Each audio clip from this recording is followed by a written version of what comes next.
Hi, I'm Jason Bunn-Parsons, and I'm the director of the Autism Ambassadors Corps. And so this is our May meeting, and today we're going to be discussing identifying the needs and assessing the solutions of the autism community.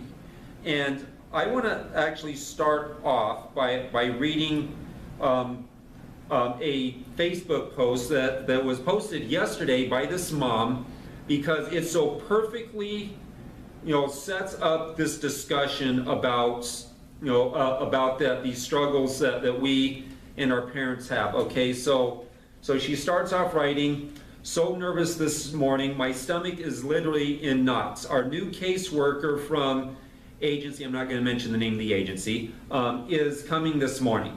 No notice really, and wouldn't schedule when was good for us. Was super rude on the phone with the message that she left after I had tried to reschedule. Basically, she is coming this morning by 9, or her son will lose services.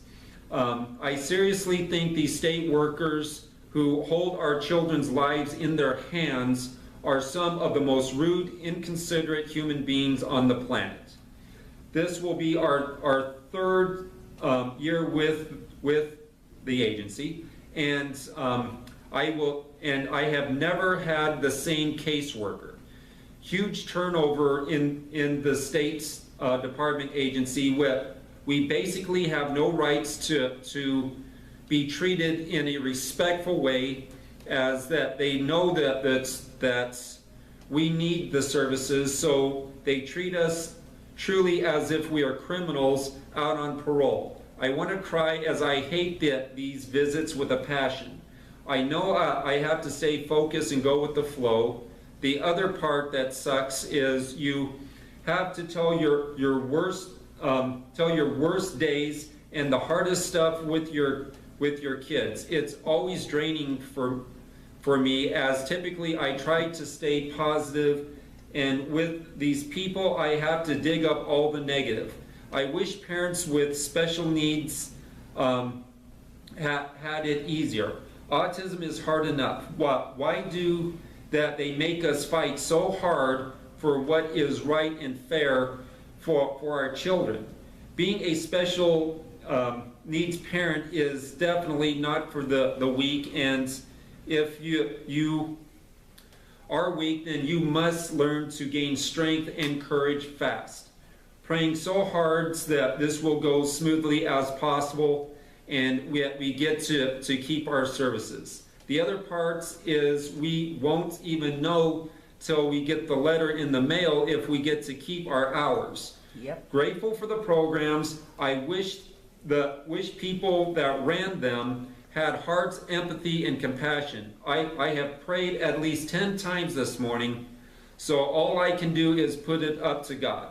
And so that is one parent that is absolutely frustrated. Now she then posted the nail on the head too. Yeah, and then she posted this update. All went well. She actually apologized to me and was super nice to me once we met.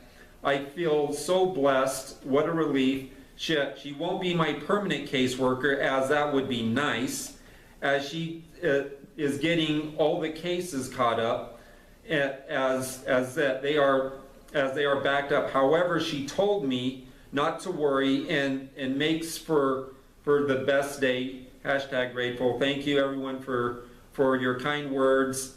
What a gift today. A nice person. #thank you God. And this just really illustrates a lot of the issues that you hear all the time over and over, in social media and in groups like this. You hear these issues all the time. Yeah.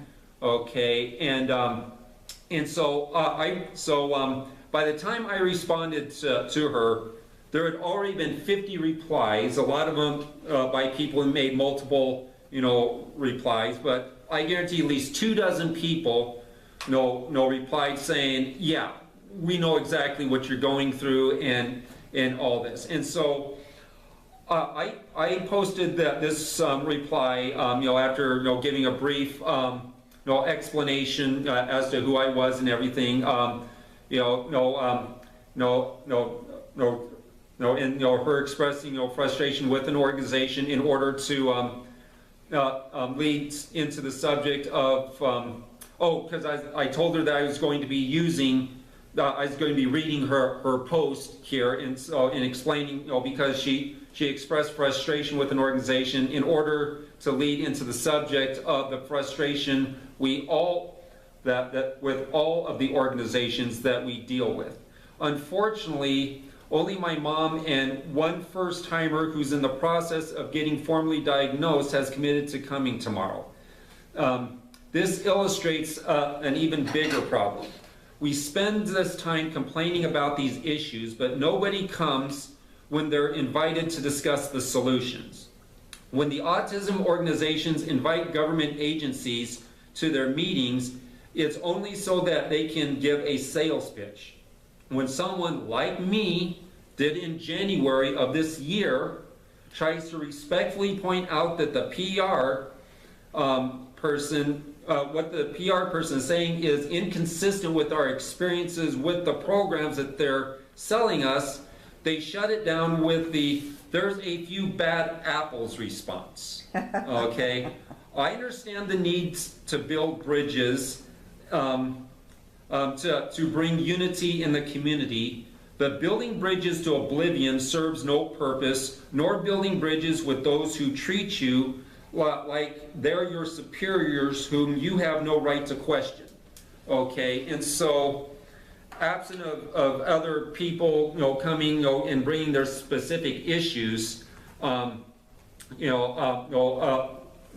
they've had, I decided to address, the system itself, the problem, with the system itself, and as and a lot of which was, already brought up, in her letter, where it's that the incredible turnover with these caseworkers. Okay, my experience with vocational rehabilitation, I had four different caseworkers over, I believe, it was a 9-month period before I finally gave up on them.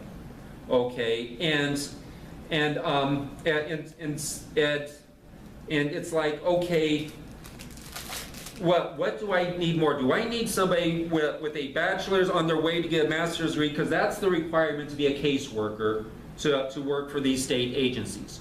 What's more important? Somebody with that academic background, or somebody who's going to stick with you to the end.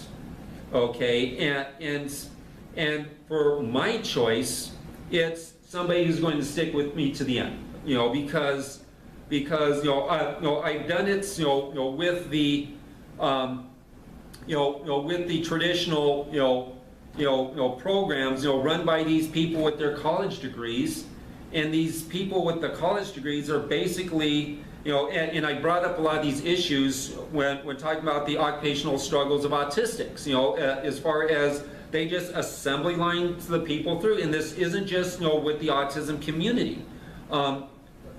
Years ago, I volunteered a lot to help the refugee community, and so and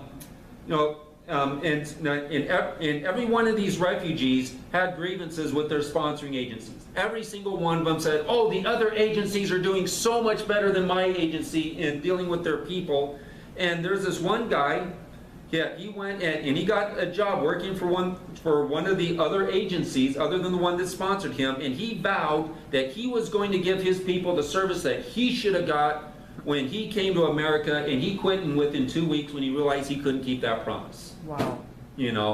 Because the problems are so systemic, and the thing is, as I brought up, in my response, we're not having discussions about these issues. When these people come, in fact, in a few weeks, one of these organizations has invited somebody from Voc Rehab, and I looked at her credentials. Apparently, she's one of these higher ups in Voc Rehab, and she's going to be selling us on how Voc Rehab works. And it's like, okay, are you going to be my caseworker?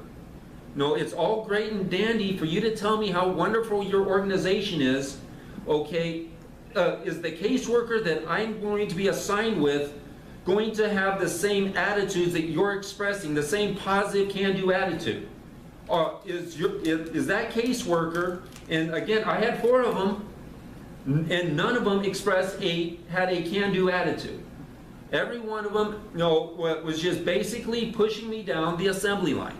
And the biggest thing that they did not do, okay, is they never talked to anybody that knows me in order to get an assessment about where I was at. Okay, they started up, they drew out, their strategy. Yes, they talked to me, okay, and I think I have a fairly good assessment of myself. I know other autistics who basically do not have an accurate assessment themselves. That whether that that they lack self-confidence, and they're capable of more than they think they can, or they're actually not quite as functional as they think they are. In either case, and so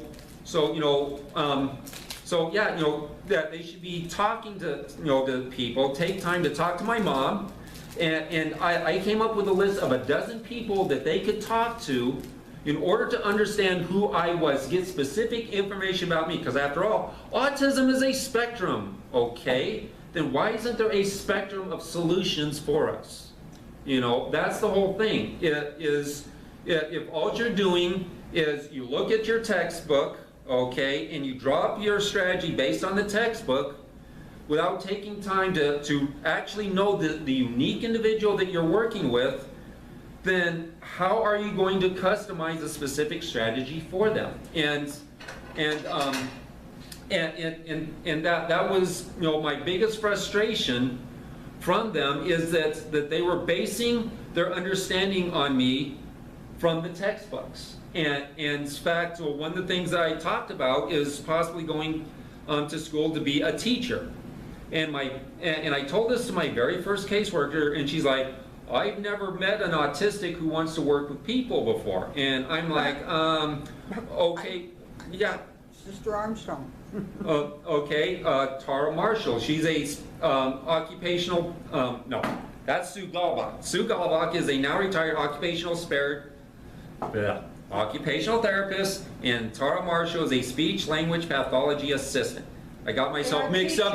I got myself mixed up because I listed Tara before Sue. I broke my routine. But anyways, both of them were autistic, and plus the fact that I had a long history of working with children up until 2 years before I got this label.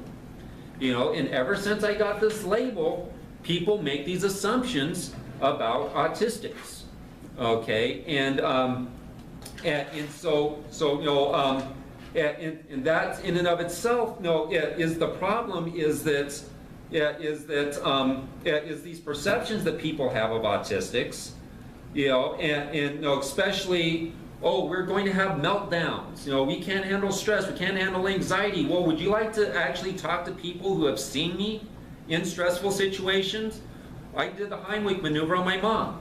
Okay. He was the only one that didn't run the opposite way. Yeah, I was. Everybody else went, oh, what do we do?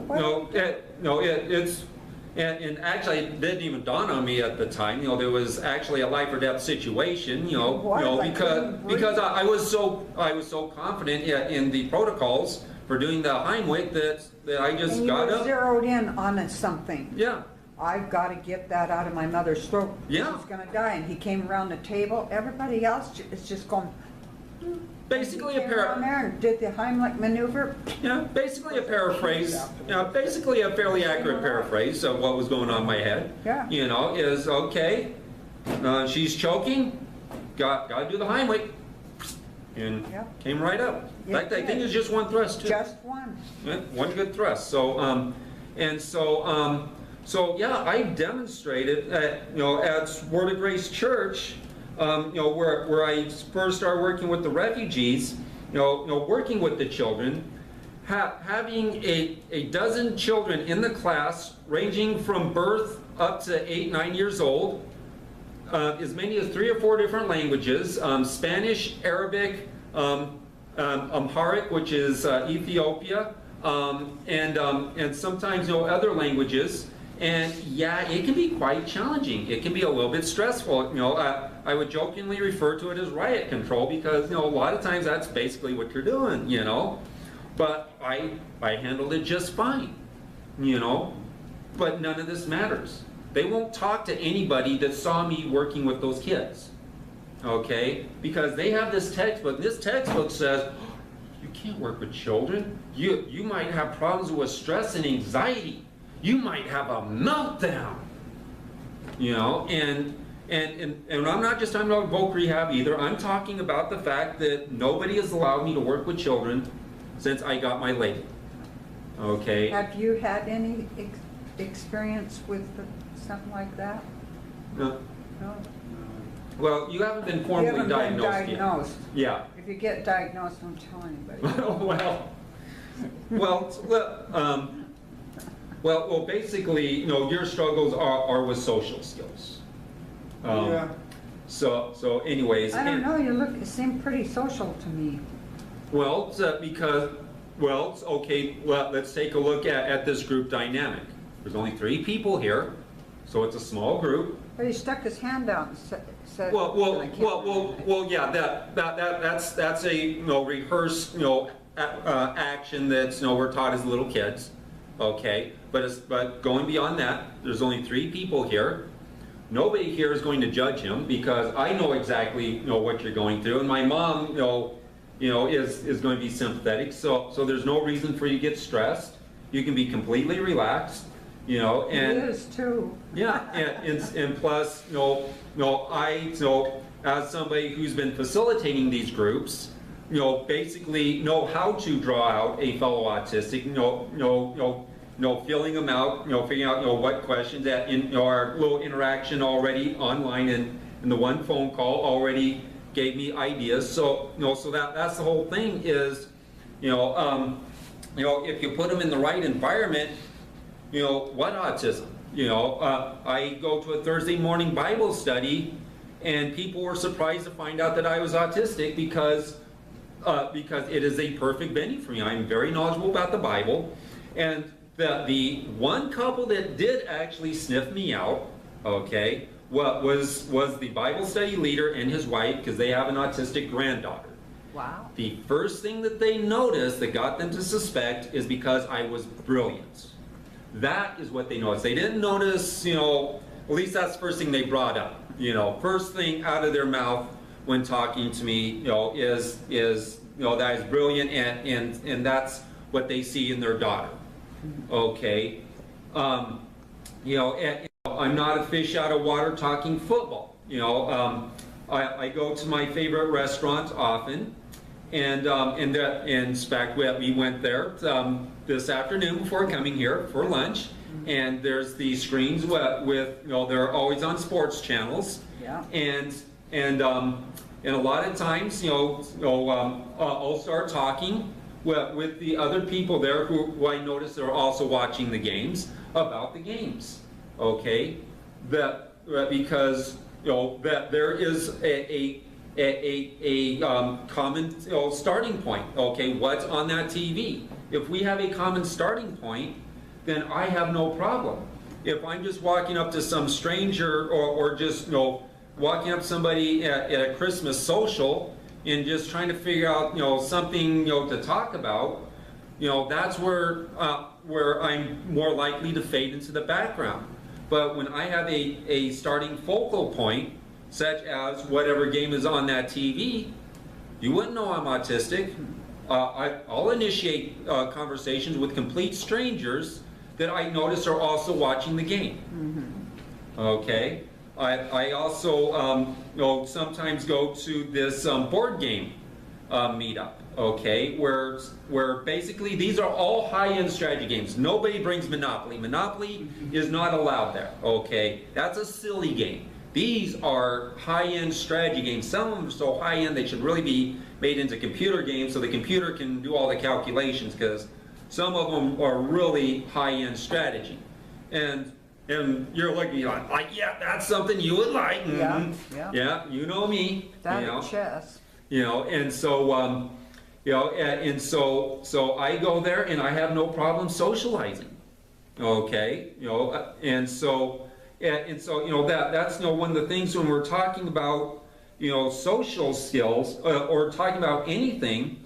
Okay, you know where you know that people are so worried because we don't know how to function when we're a fish out of water. Well, okay, when you're at a job, yes, you absolutely have to figure out you know how to you know socialize in a proper way, and there is professional conduct as far as how you're supposed to behave on a job. Okay, so when it comes right down to it, that's not really that hard to figure out. Okay, so you leave the job and you go and you just go someplace you know idle, you know for you know just for idle socialization. You can choose to go anywhere you want. So why not choose a venue that suits you like a glove and forget about the rest? Okay, that's one of the reasons why I like Meetup, is that you can find any special interest, just about any special interest you want, you can find it. And so you go there and you're the rock star at that venue because no, they're all interested in this subject and you're great at this subject. They're not going to know you're autistic. You know, there's not going to be any social skills deficits there. All they're going to see is, wow, you're smart. Let's talk some more. So, you're one to, oh, sure. Okay. So, anyways, yeah, feel free to jump in, you know, anytime, you know. So, you know, this, you know, is a much bigger, you know, overall, you know, issue that there are autistics that have succeeded, but they're not given the chance to be put up in front of their fellow autistics to serve as role models. Okay, you yourself have said, you know, that you've had no problems vocationally. Okay, you know, you got a good job, you're very satisfied with your income, and if you wanted, you could probably get a better paying job. Okay, and so why not let you be a role model to other autistics? Okay, that is absolutely not how it's done. Okay, yeah, you know, and also specifically the January meeting that I was talking about, where I was trying to address this issue, actually was voc rehab that is actually bringing up that there as well, but also, you know, housing, you know, autistic housing, and all these programs to help autistics, you know, with their housing issues.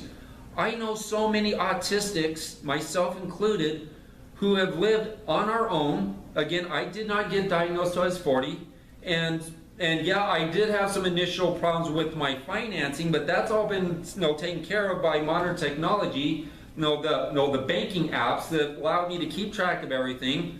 I have not had any insufficient funds since I went to online banking. You know, and so when it comes right down to it, you know, there's all, no, it's all about figuring out, the status quo way is to just so focus on, oh, you have to have some kind of special program, because certain individuals have to have those programs, and I don't deny that. But what about us that don't need the programs? What about us? All we need is a little self-confidence, maybe a little bit of guidance. We don't need somebody with a master's or a PhD or anything like that. We just need to have a role model set in front of us who has already gone before us, has succeeded, and can set an example for us. This concept is completely foreign to the autism community. The idea that we can help ourselves, and this is a concept that I first got from the refugee community, because here these people would come over. Yes, they had their caseworker, and there's all these government programs to help them out. But the fact is, those government programs only help so far. And at some point in time, they come to the realization that if I want to improve my quality of life, I'm going to have to take matters in my own hands, okay? I'm going to have to, to help myself, and they work together as a community. And a great example of this is this Ethiopian mom who had a child with cerebral palsy. Her husband left her, big long story. Okay, so she's a single mom, and she was just so absolutely frustrated with these respite caregivers because the vast majority of them are a dime a dozen. Okay, she finally just gave up on them and relied on her next door neighbors, okay, because her next door neighbors were actually reliable. No, they didn't have any special training, they didn't have special this, special that. What they did have is a concern about their fellow country people, you know, and that's all it was. They actually cared. Whereas, you know, that these, and this is something that I've heard from so many parents that deal with these caseworkers. Okay, I know that this one mom, you know, when I met her, she had a 22-year-old daughter who suffered a traumatic brain injury back when she was 12, and so for 10 years, you know, she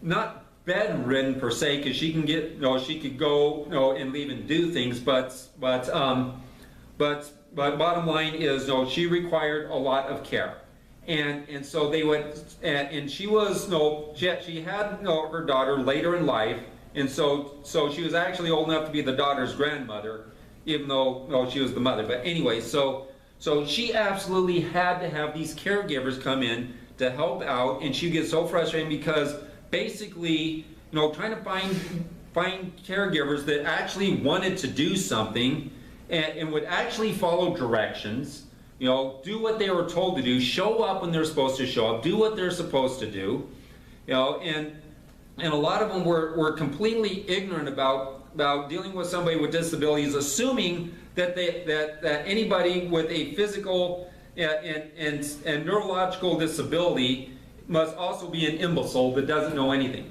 Okay, this young lady, she was as intelligent as any other 22-year-old. She knew the entire routine. She knew what all of her needs were, and she had a means of communicating through a communication chart.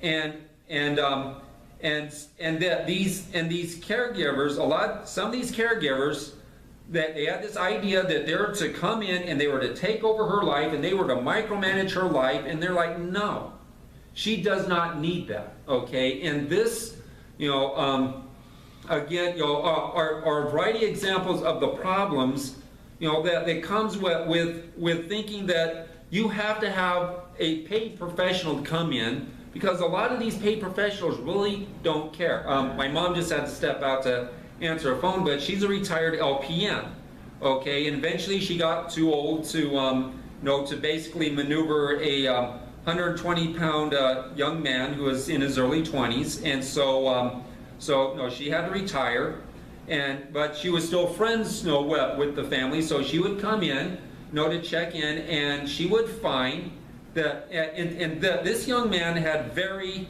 high needs. He had, you know, he had a respirator, you know, and he was very high maintenance. You had to have at least an LPN to work with him, period. You know, feeding tubes, all kinds of stuff.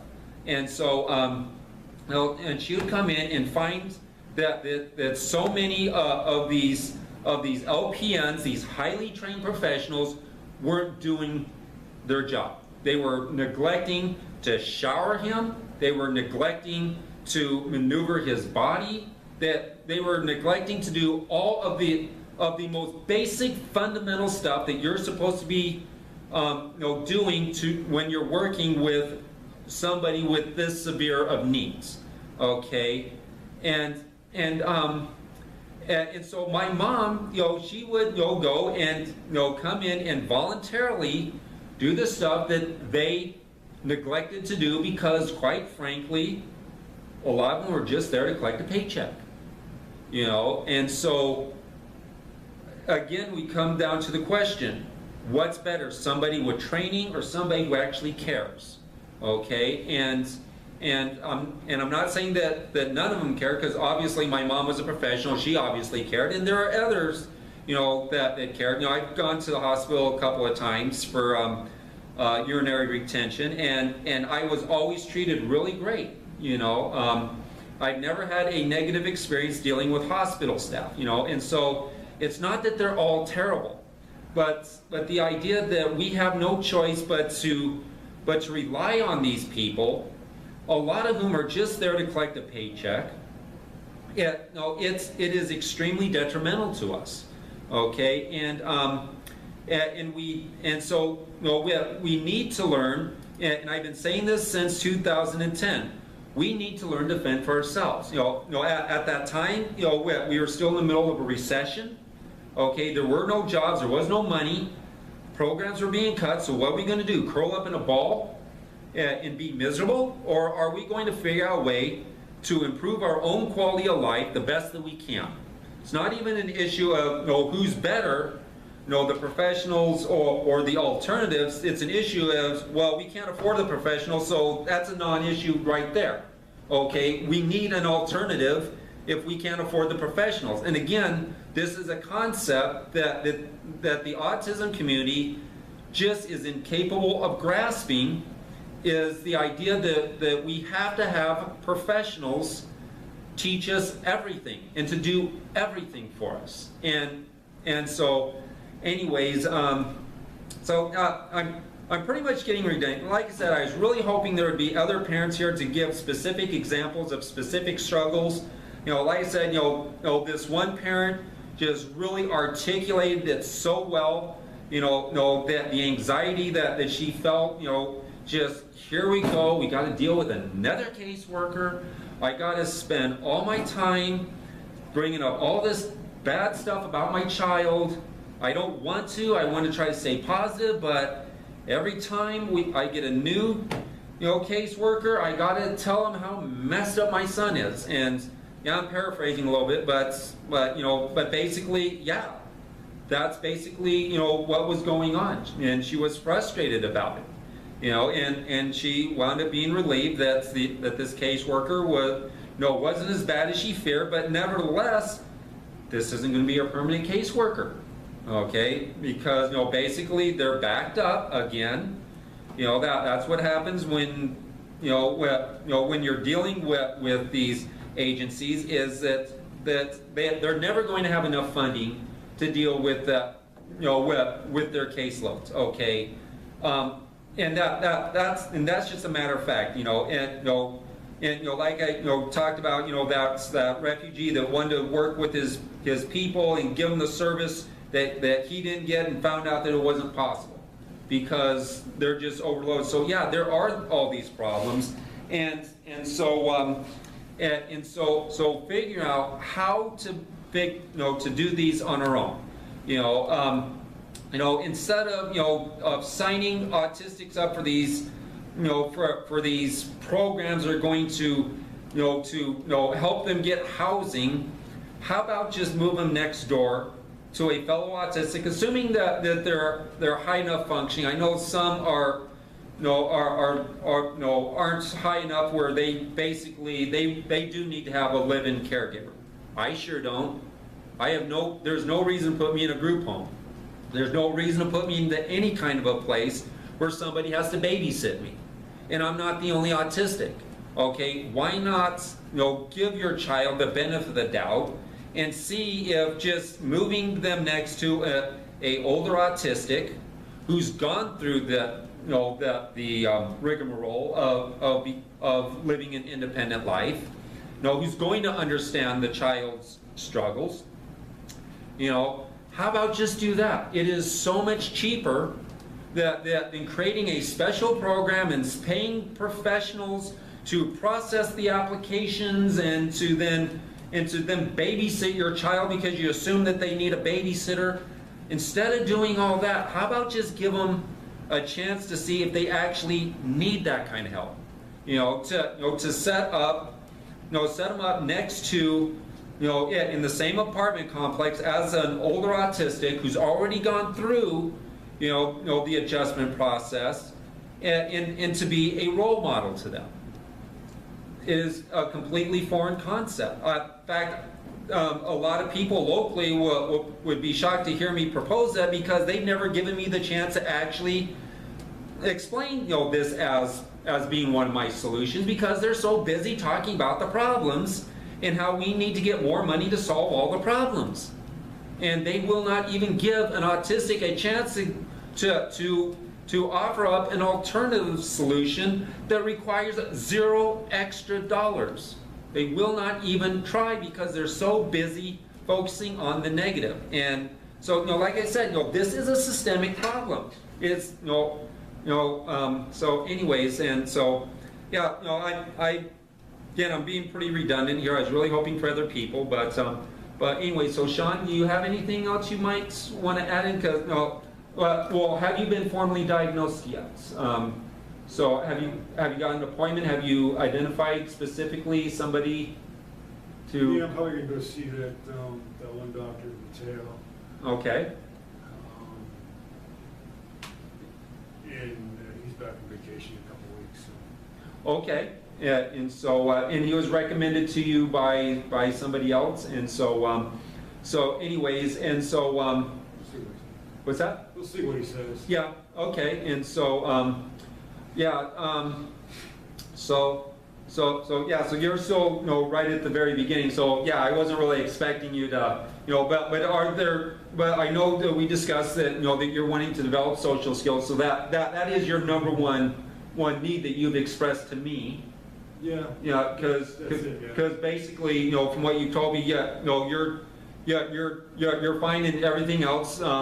You've got a good job you're satisfied with. You live by yourself, and so basically all these other issues are basically taken care of. You just want to be more effective at socializing, and so that's what you expressed to me. And so anyways, yeah, so hopefully, we'll get back. Well, basically what I'm going to do is I'm going to reboot the social skills series because I messed up on part 1. I forgot to turn the camera on. Okay, so I didn't record it. And plus, it wasn't the best. It wasn't a very good performance by me, mainly because I didn't take time to eat lunch before coming, and my mom was in here. It's like, yeah, you need to eat, but anyway, so yeah, so I really wanted to redo it anyways, and the fact that I forgot to record it, just adds to it. But yeah, so I am planning on starting that up, and next month when we move to my church, which has better facilities as far as putting up the PowerPoints, so people can actually see them, I appreciate Ability 360 allowing us to use this room for free, but projecting, the PowerPoints up on these walls, it just didn't work, and so that's the reason why we're needing to make this move. And plus, also this, this couple, the Bible study leader and his wife are really interested in joining as well, and so I will be rebooting the social skills series that I keep promising to put online, but I swear I'm going to get it sooner or later, I promise. So anyway, so yeah, that's really basically all I have at this point. I'm hoping that the people locally will see this video and will realize that we really do need to come together and actually talk about these issues, not just simply inviting the people from the organizations to come and do their sales pitch, and then when you explain, hey, my experiences aren't consistent with that, oh, you just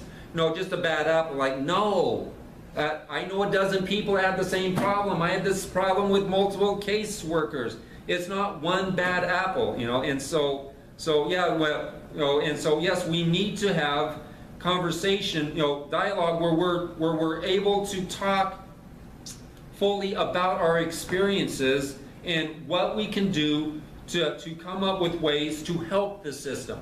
And that thing is, I have no inherent desire to attack the system or even to necessarily change the system. Just like I made no attempt to change the refugee system. What I did do is become an ally of the system, and so one of my English students, okay, they're a refugee, they have this sponsoring agency, okay, talk to their caseworker, okay, what can I do to help lift the burden off you, okay, and I did, a lot of times is simply me, taking them, someplace, so that way, there's just a lot of little things that I did, working as an ally of the sponsoring agencies, and refugee sponsoring agencies, and it's the same approach that I would like to take with the autism community if they would allow it, but they won't.